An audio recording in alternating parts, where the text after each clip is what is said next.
Paul Fromm from the Canadian Association for Free Expression reporting on the Arthur Topham free speech trial here in Cornell, British Columbia. This is the end of the fourth day, and after 3 days of testimony that just basically established what documents have been downloaded from radicalpress.com, and you really should check it out while it's still up there on the internet. Today was the cross-examination of one of the government's witnesses, Detective Terry Wilson. And today the defense managed to establish some interesting things, that even before, long before this case went to trial, Officer Wilson, on his own initiative apparently, sent a letter to the internet service provider for radicalpress.com. He says I was to inform them that criminal charges had been laid, and that the website might be violating the policies of that particular ISP.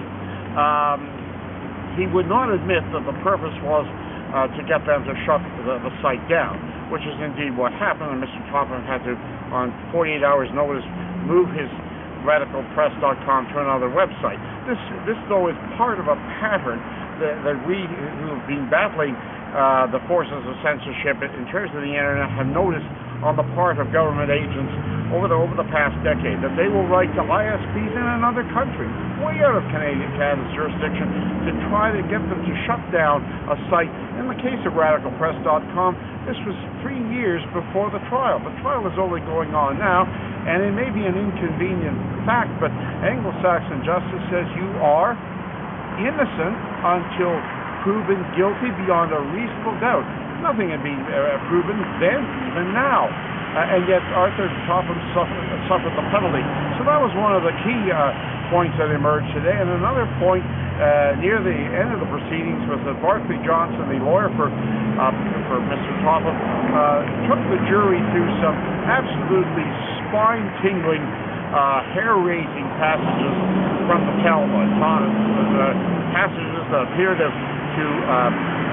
support or permit bestiality, sex with children as young as 3 years old, sex between a mother and a son as long as he's under 9 years old, and passages that are really stomach churning. And these were some of the things that Mr. Topham had on his website by way of showing, trying to correct the wrong.